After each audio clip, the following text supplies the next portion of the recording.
to our feature set for the night. We have the Mr. with the booming voice, Mr. Paul Pereira.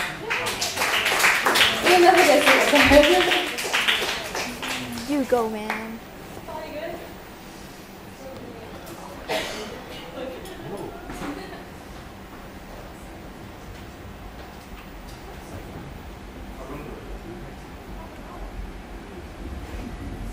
Hi guys, thanks for coming down.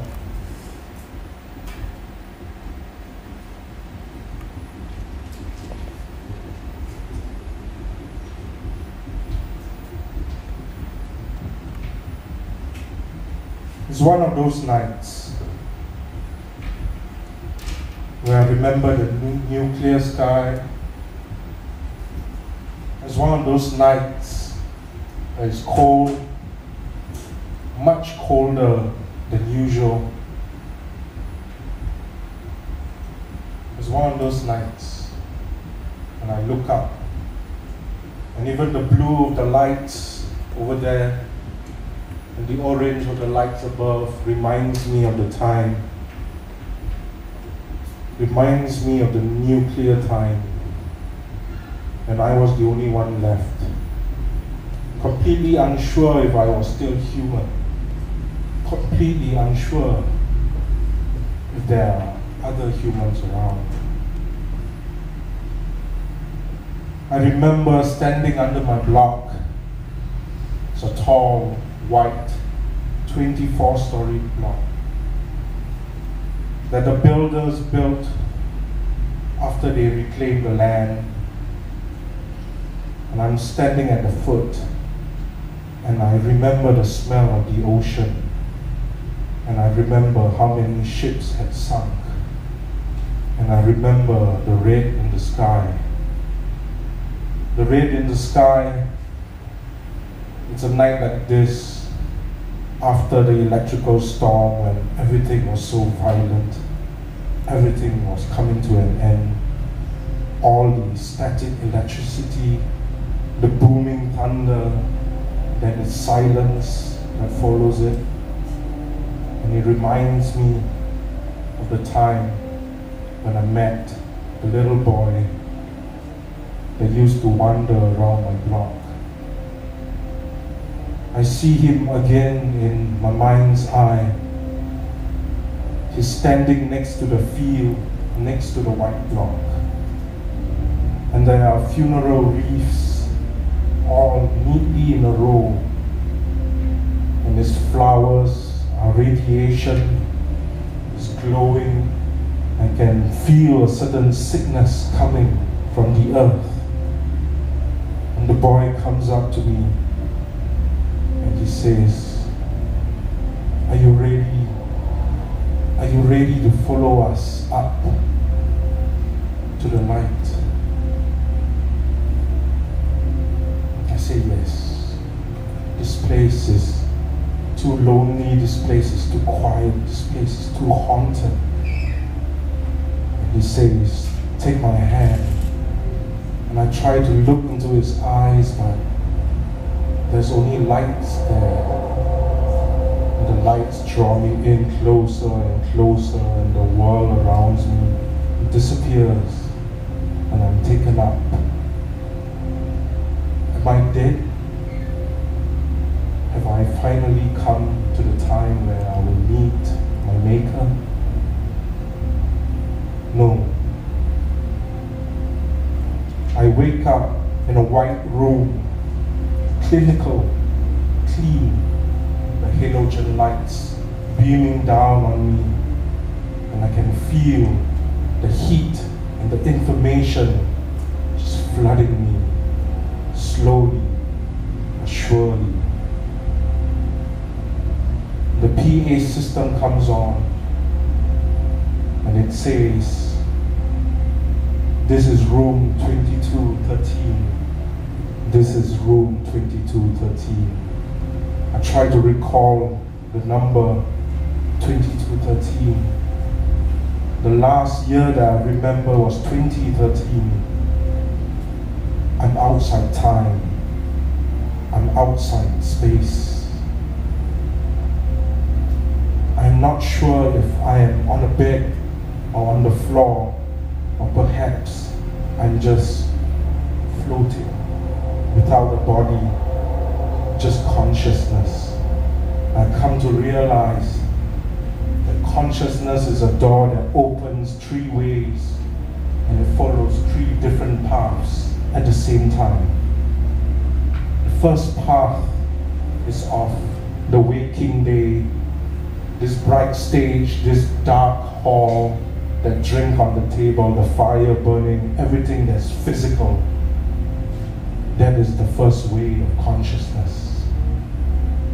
And the second way is the poetry of reverie and dreams, of the astral plane, of the other space we go to in sleep.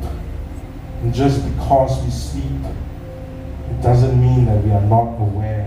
We are aware, but of a different space, of a different universe.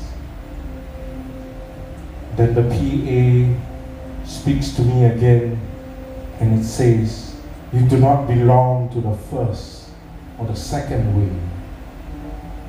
Yours is the third path. And I come to understand that the third path is beyond the waking life. The third path is beyond the dreaming life.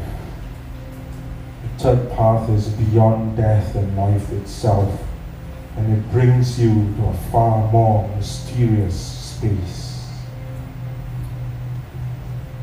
I am no longer in the room. I am outside in a curving corridor.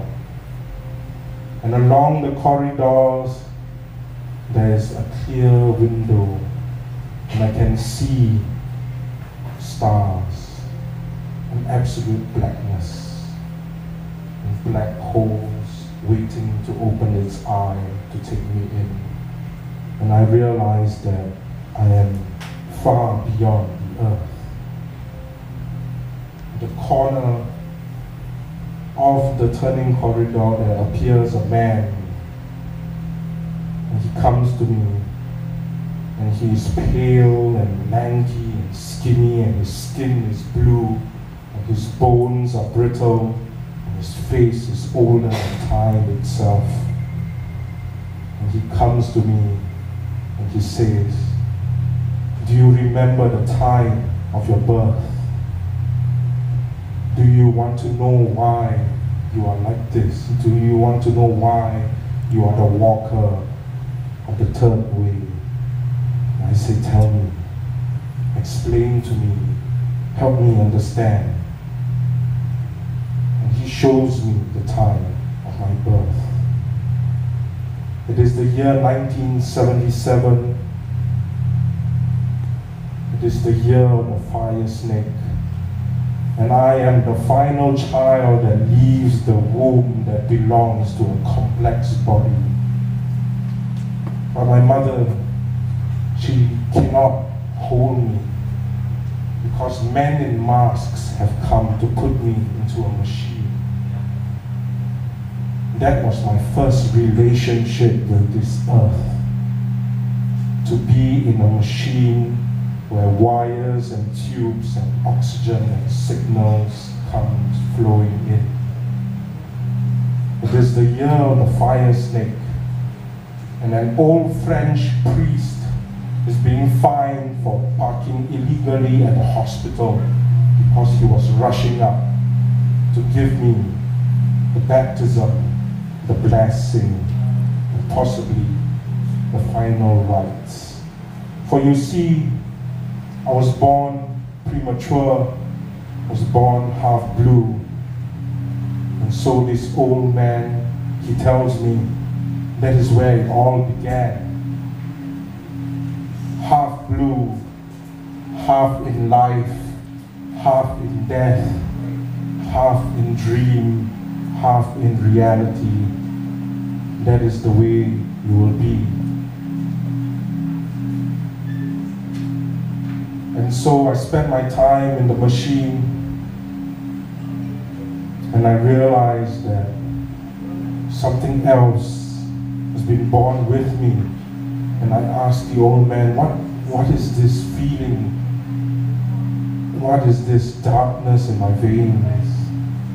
And he says, do not be afraid of the dark places, for you come from a womb that belongs to a complex body. And then I realized that the same womb has lost 2 children before. My first sibling barely formed, falling out of my mum, clumps of blood. And my second sibling, stillborn, my mom giving birth to a dead baby. And that is where I realized, that is where my relationship with Hades began. For I came from the same womb that have seen not one death, but 2. And the old man says, what do you bring from such a complex body? What do you bring from such a womb? It's 1988, and I remember it was night, and I'm standing on the sofa, the 13th floor of my old house, and I'm looking out across the streets. There's an old, deep, big drain that separates the building and whatever lies beyond. And I look beyond the drain and I see an old house, a house that does not stand anymore, a house that you seldom see in this future country. This old, made of bricks, wood, attic, single story. And I remember gazing at the house and everything was dark. And then there came a light. And a figure stepped out of the house. And it turned to face the block. And my first question as a small boy, probably 10 years old, was like, how could her clothes glow so brightly? Where was the light coming from? Then I realized she was carrying a lantern, but this lantern, it was the light from her body that was feeding the lantern, and not the other way around. And the figure looked up to me, and the figure raised the lantern, and I was not afraid.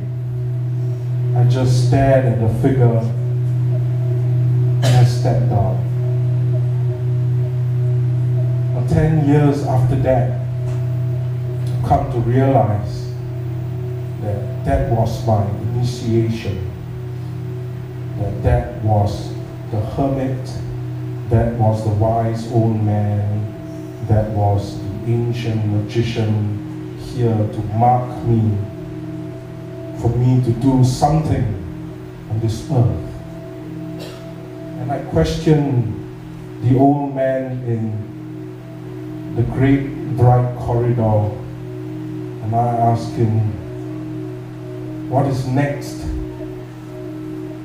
And he says, you must go down the valley of the scorpion and you have to transform yourself. And so I follow him, and I go through dark doors, and I find myself in a familiar space. Again, there's very little light, and I'm going down the corridor, and I smell a sweet memory, a sweet stench.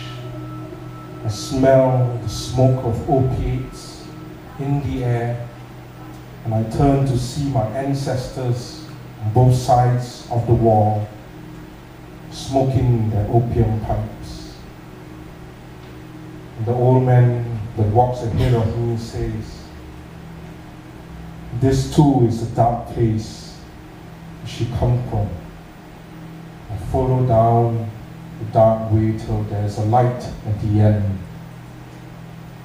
And I come across one of my alter egos that was just newly born, and they call him John the Bachelor. Or some of you may remember John the Bachelor as the starving poet artist that didn't have any money to pay for his antipsychotic pills. And he greets me with this grin on his face. And he says, the serpent boy is here. And I ask him, what do you mean by the serpent boy? He says, you forget that you were born under the sign of the snake. You forget that your skin always breaks free and you always come out a changed man. And he's circling this broken pile of furniture taken from all my old houses, and he's breaking the chairs and breaking the bed and he's setting fire to them. The fire keeps him warm because there's no electricity at all. And he says, come, do not be afraid in the dark place. And I sit with him by the fire, and he tells me, he reminds me of the things that I've been through. Like the time when I went to the polyclinic and everything became so strange. The sun was blaring down and I had to take a bus because that was the only place that could do an ultrasound. And so I reached this place and it was overcrowded because the clinic at a nearby neighborhood had been shut down for renovations, and they were channeling all these other patients to this place, and it was just too crowded, too difficult to move. I tried to find my way in and it was confusing, but I knew the confusion didn't come from the crowd. It came from something else that was going to happen. Seated outside were Down syndrome kids, some of them shaking, moving, lost in some different world.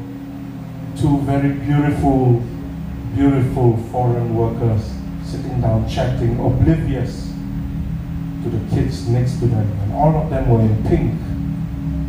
And one of the kids looked up to me and didn't say a word, but yet when I stared back into the eyes of that child, I saw strange maps in my head. Then I decided maybe I was just being anxious coming to this place. I went in and everyone were in masks. I could only see their eyes. And the numbers were buzzing. Zzz, zzz, zzz, going faster and faster. And everyone was just moving up and down. And I approached another masked woman and asked her, where is room 302? And she said, on the 3rd floor. And so I went up and I waited, and time just went by and time just disappeared. By the time I was called in, my head was in a different space. I was asked to lie down upon the table, to raise my shirt. And there were all these hands that came, applying strange blue gel onto my stomach, rubbing it in. Then came the machines, and perhaps a part of me remembered the time when I was half blue. For this machine scanned me, and I was trying to look at the screens, and the woman kept saying, breathe in, breathe out. Breathe in, breathe out. Turn to your left, turn to your right. And every time I did that, they would take a new snapshot, some new pictures. And I thought that I glanced over at the screen and I saw shapes, not organs. I saw grids, I saw maps, I saw technological designs. And I was wondering, was that part of the machine? Was there something else in me that came from a different technological era? After we were done, I was asked to leave. They said they'll get back to me, so I exited the place the crowd still consistent, sick people still squatting in the corners. And I left into the bright sun, and I saw an ambulance waiting for me. And there was a man wearing an old woman's mask. And he says, "Quickly, come before they come to get you." And then I realized, was this real? Was I seeing things? What am I doing here? And then the back of the ambulance opened, and there were more men in grandmother suits and grandmother masks pulling me in and says, "We gotta get out of here. They want the maps in your body. They want your technology." So I sped off with them. But something vanished in between. And I wasn't sure what had happened. And I left the ambulance, wandered the street, dazed and confused. Then in the sky, 3 shell-like shapes descended. Then I decided this wasn't real at all. But a part of me always knew that because I walked the third path, that something was happening. And the center shape, center shell, released this ray of light, and it scanned my body. And I looked up to the machine and said, "I am not a sick man. What I have in me does not belong in you." Then the machine said, "You and I, we are the same thing."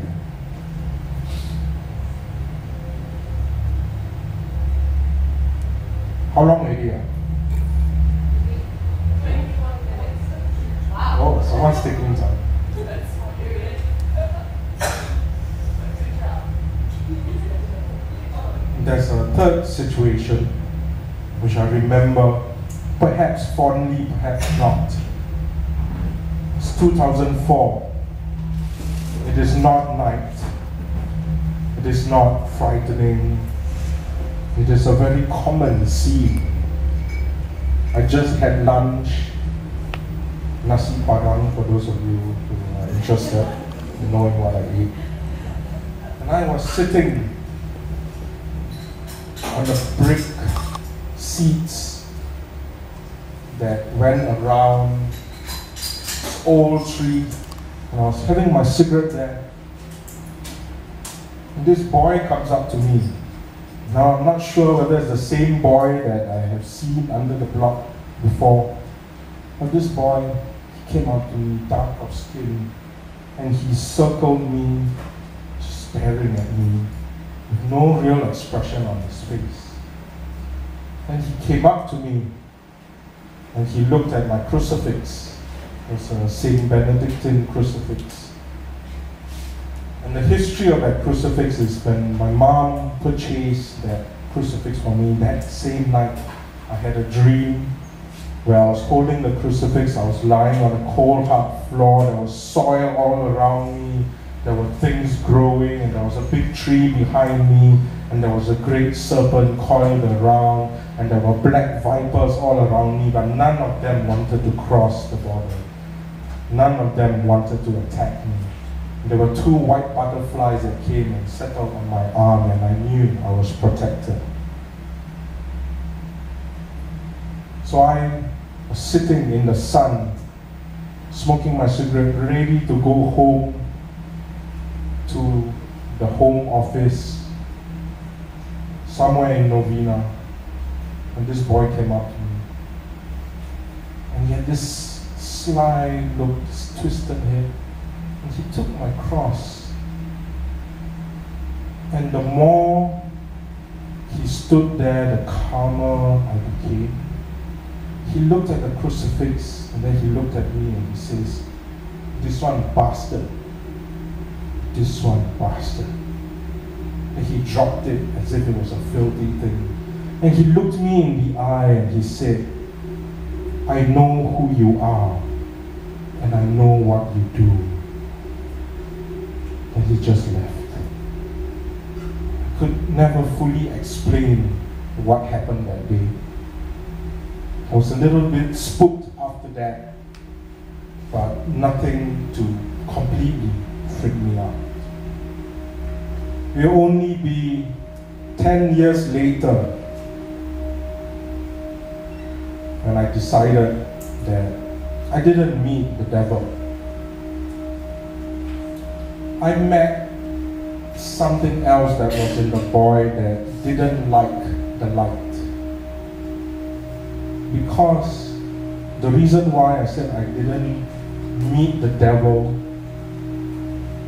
is because last year I did meet the devil. And you know, they say you shouldn't say his name, but I had this dream, and in the dream I was with a friend, and the friend gave me a black disc.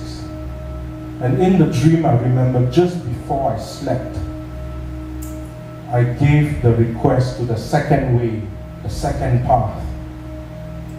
And I requested the guardians of the path to show me one of the traditions that I work with, one of my magical traditions, one of the path or powers, to help me remember and understand so I can further the work here on earth. And in that dream I remember clearly that I made that request. And this friend of mine, her form was probably just borrowed. She gave me this black disc. And I looked down at the black disc. It was a pentagram in the circle. So there's the 5 elements, and the pentagram was upright. So spirit dominates, fire, water, air, earth is under control, everything's unified. But on top of the pentagram were the number 666. But I wasn't afraid. I would say, okay, fine. This is what my path. Then my friend asked me, I want you to teach me. And I said, teach you what? Then she said, Luciferianism. And that clear sound of that concept, that path, resounded so loudly in my head that I woke up with it. And I went online and I read it up. It's not that I haven't read it up before, I did, but I've forgotten about it. But since I requested to understand the path, I did so. I come to realize that Lucifer is the Catholic Prometheus. He stole fire and wisdom from the gods to give to mankind, and that the devil, even in tarot cards, and he was the pinnacle of success. The way he sat, he was dignified, he was royal. And he kept insisting that I serve him, to give him a different kind of food. And every time I came back, he was not at his chair. Every time he asked for an expensive wine, I would run all over the hotel to find it and come back. And he will not be there. He will have shifted locations, playing hide and seek. And whenever I found him, I found myself on my knees serving him, giving him what he needs. And then I woke up. But then the second I woke up, I realized that that dream was an old program. Because in Luciferianism, all human beings are equal, not divided by gender, not divided by any other socio-economic system. The potential for each human being is equal. Then I realized that it was a test. And immediately I said to the morning star, I will not serve you, for I am your equal. And all that strange, uncomfortable feelings I woke up with disappeared. And so my relationship with him isn't very active. But every time I tune into the energy of the morning star, make the request to be able to do something as much, as well as I can, I do realize that everything falls into place quite smoothly. And so the old man in the lights says to me, do not be afraid of the dark place. For dark and light, they're the same thing. There's no good, there's no evil. Everything just is. And we know that in theory, but I came to understand that slightly differently. So I was taken away from the strange corridors back to the white room, where there were pieces of my books floating in mid-space, and there was a group of people behind the windows, and they are reading fragments of my pages, transmitting it back to earth. And I asked the old man, and I asked John the Bachelor, where am I? And he says, you are within our mother, and you have come here to remember, to speak, to perhaps explain to other people some of the things that we've gone through, some of the meanings behind the surrealism of everyday life, some of the truth that comes out in dream and reverie. It's time for you to come back. It's time for you to come back to yourself and to be returned onto some bright stage in a dark room to close what you have opened. Thank you.